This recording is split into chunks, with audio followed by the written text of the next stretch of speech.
Hey everyone! I'm Sheila Missy Pisa from ABM 11YA-5, and in this video, we're going to talk about mark-on, mark-up, and markdown in buying and selling. And I'm going to explain in detail so that you will understand how to solve these three topics in buying and selling.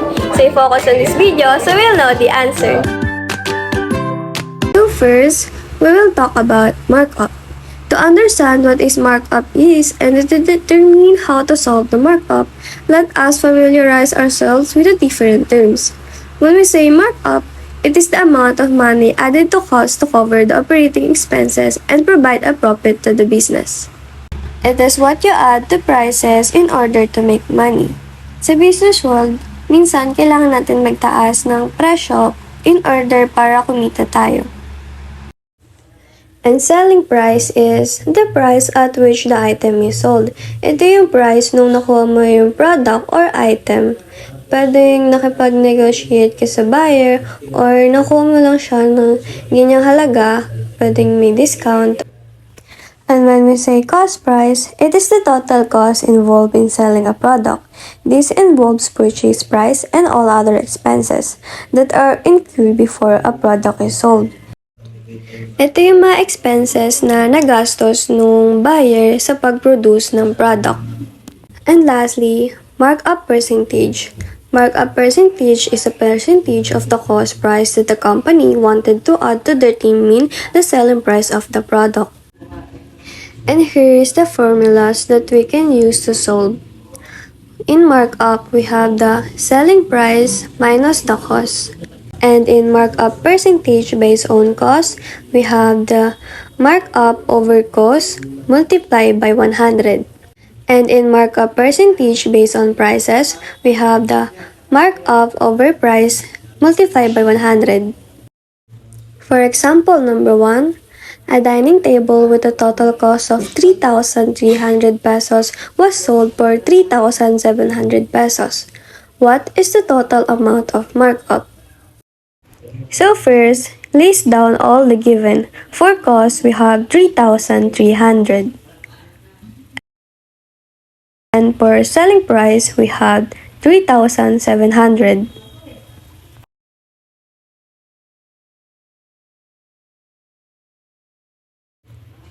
And the formula for this example are selling price minus the cost.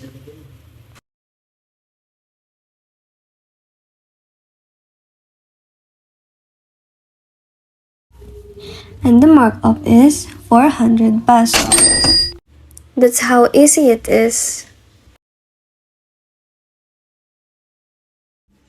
For example, number 2, Mr. Randy bought a pair of shoes in a discount store with a price of 1,200 pesos. The item cost 1,000 pesos. After negotiation with the buyer, the pair of shoes was sold for 1,500 pesos. What are the initial markup and the maintained markup price? For our given, in cost, we have 1,000 pesos. And for selling price, we have 1,500 pesos. And on the list price, we have 1,200 pesos. We have to find the initial markup and the maintained markup price.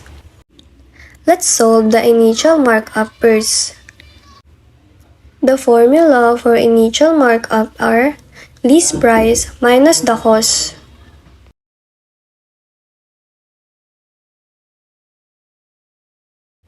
And our initial markup is 200 pesos. Now, let's solve the maintained markup. The formula for maintained markup is selling price minus the cost.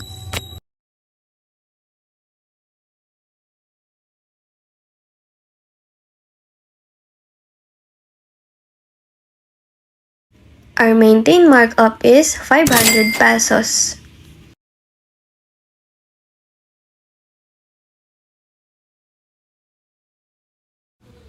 For example, number 3, Candice pays 35,000 pesos for a laptop.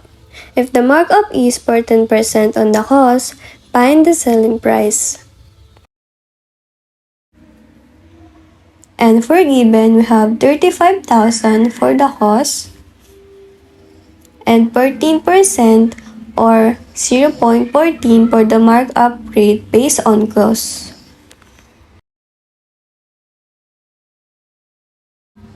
The formula to find the selling price or cost, open parentheses, cost multiplied by markup rate based on cost and close parentheses.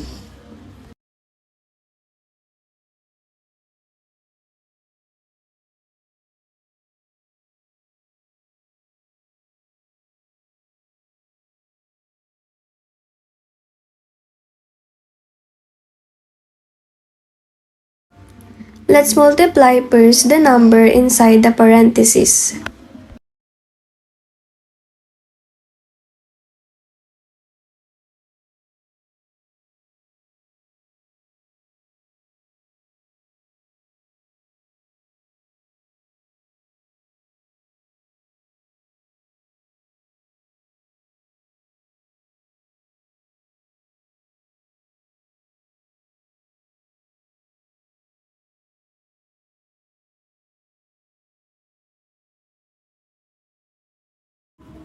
And the selling price are 39,900.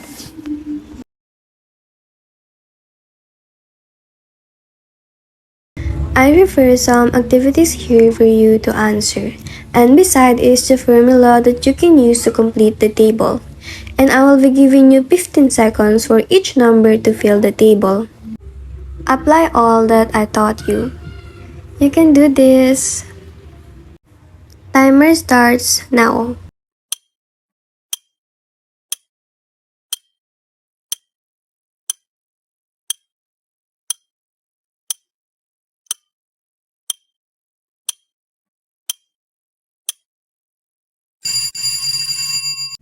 Did you complete the first table? If you did, that's good.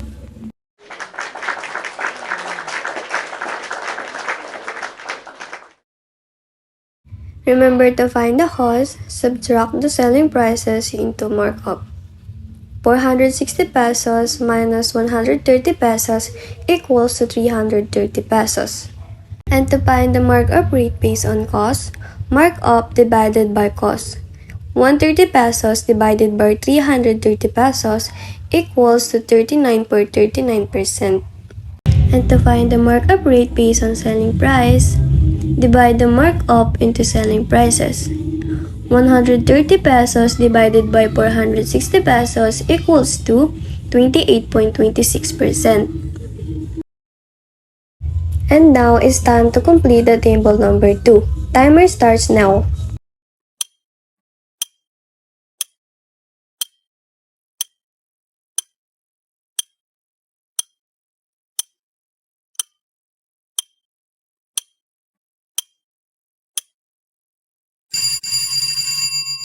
Here are the answer for table number 2. To find the selling prices, we must add the markup into the cost. 600 pesos add 220 pesos equals to 820 pesos. And to find the markup rate based on cost, divide the 220 pesos markup into the 600 pesos cost, and the answer will be 36.67%. And now, let's answer the table number 3. Timer starts now.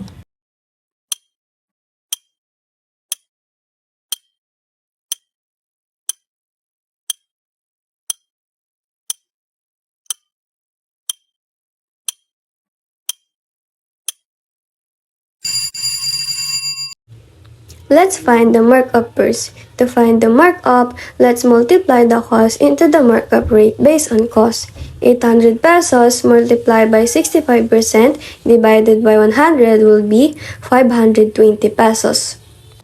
And now that we have the markup, we can now find the selling prices. To find the selling prices, we must add the 520 pesos into 800 pesos.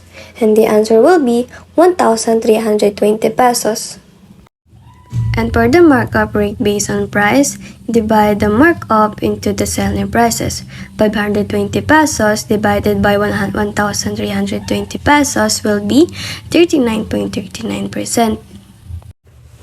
Before we proceed to the table number 4, please disregard the table number 5. Instead, put the 500 pesos in table number 4. I have a hard time editing and I did notice that I made a mistake in editing. I'm sorry. You can now answer the table number 4. Timer starts now.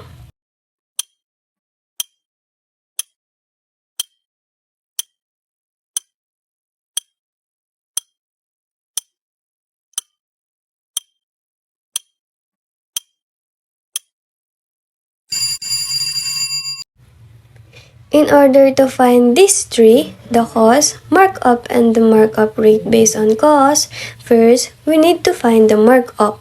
To find the markup, multiply the 500 into the 30% divided by 100, and the answer will be 150 pesos.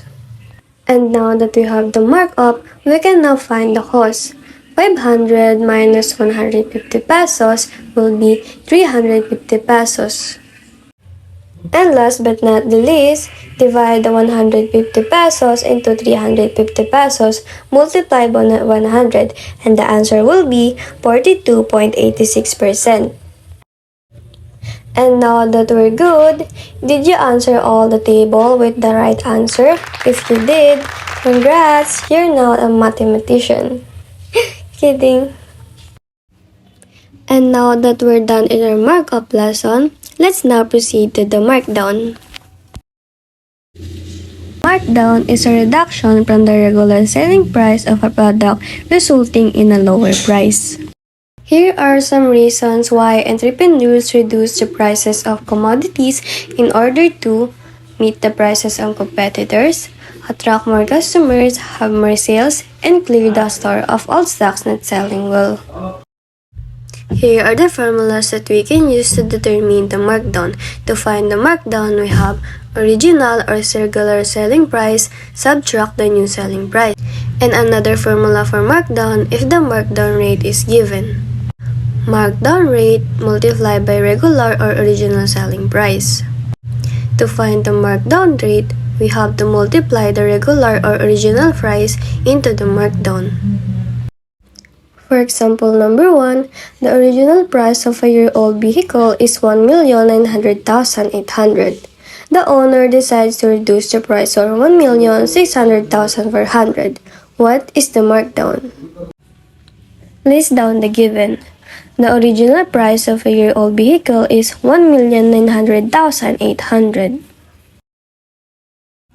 And the year-old vehicle new selling price is 1,600,400.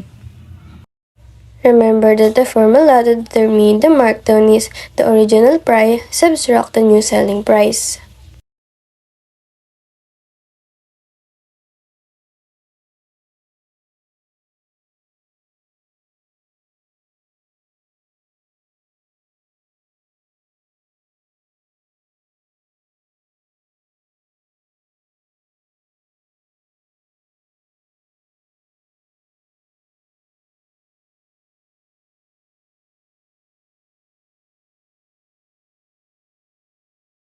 And the markdown for this example is 300,400 pesos. For example, number 2, a sports car enthusiast bought a Nissan GT-R with an original price of 12,500,000. A year after, the enthusiast decided to sell his Nissan GT-R for 12,300,500. What is the markdown? For the given, we have the original selling price, which is 12,500,000. And the new selling price of the Nissan GT-R is 12,300,500. The formula to determine the markdown is the original selling price subtract the new selling price.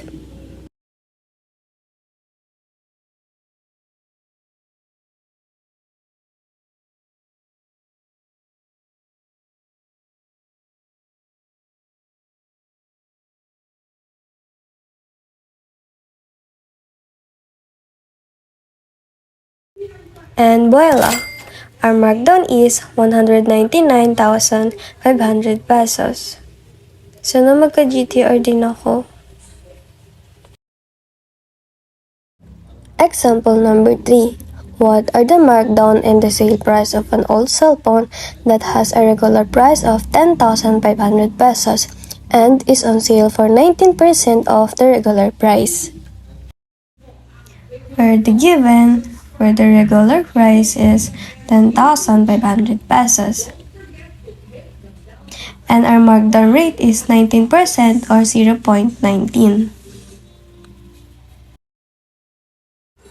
Hey, if you remember that the other formula to find the markdown, if the markdown is given or regular price multiply the markdown rate.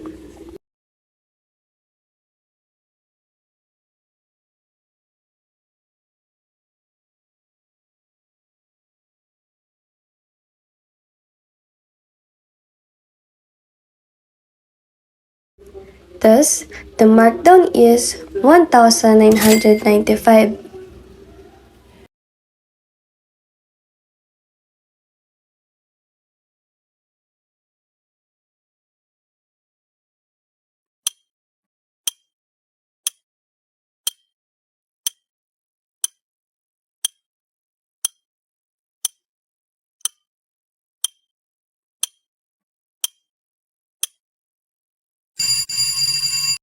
In order to find the markdown rate, first we need to find the markdown, and to find the markdown, that is regular price minus the sale price. So 1,400 minus 1,100 will be 300 pesos. And now that we have the markdown, the next step is to divide the 300 into 1,400 and to multiply by 100. So 300 divided by 1,400 multiplied by 100 will be 21.42%. Thus, our markdown rate is 21.42%. Let's now proceed to the next practices.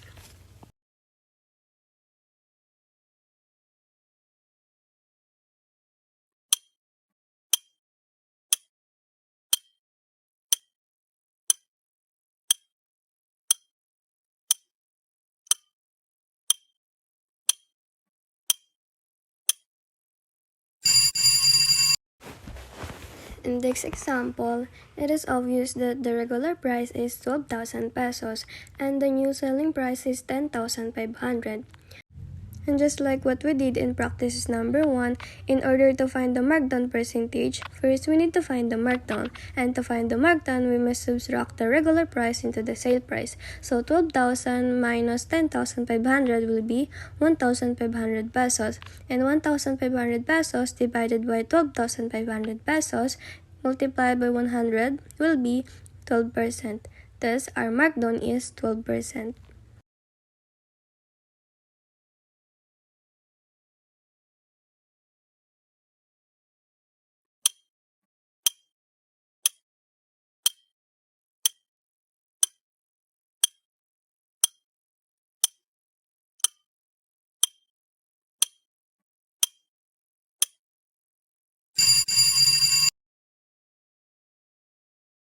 And to find the new selling price, first we need to find the markdown. And to find the markdown, the other formula to find the markdown if the markdown rate is given is to multiply the regular price into the markdown rate. So 90,500 multiplied by 0.12, the answer will be 10,860. And 90,500 minus the 10,860 will be 79,640. Thus, the newly selling price is 79,640. Okay, now let's proceed to mark-on.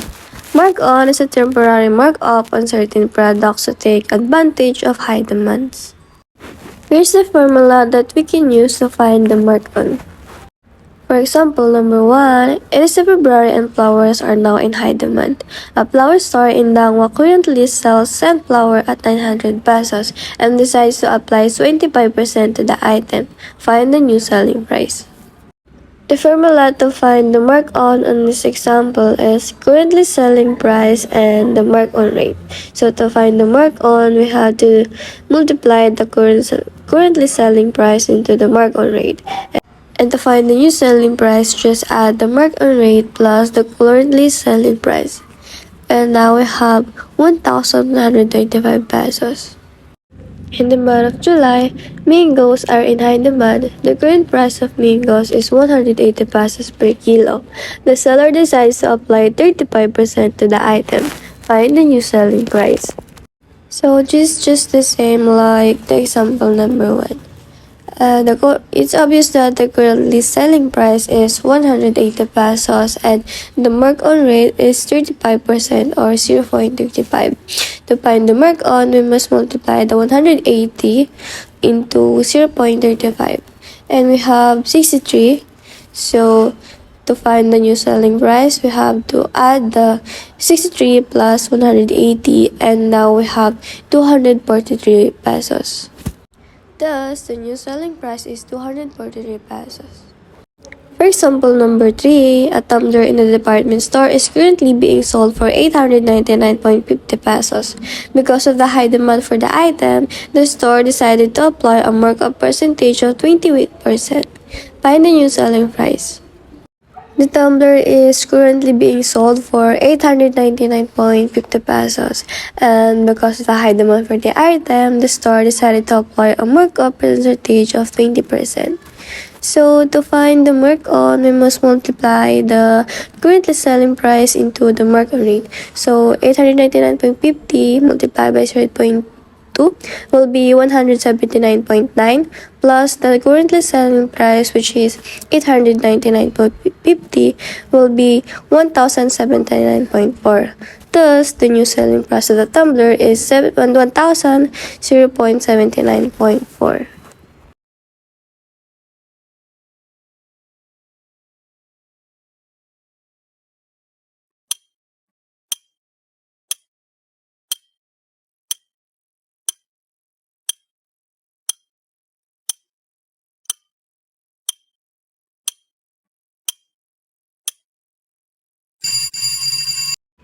Here are the answer for the table. Did you get all the right answer? If you did, congrats, you're now a mathematician. Just kidding. And that's it for this video lesson, and thank you for watching. I hope you learned something from this video lesson, and I just want to share this na kasabihan ni Proclus, wherever there is number, there is beauty. Thanks for watching!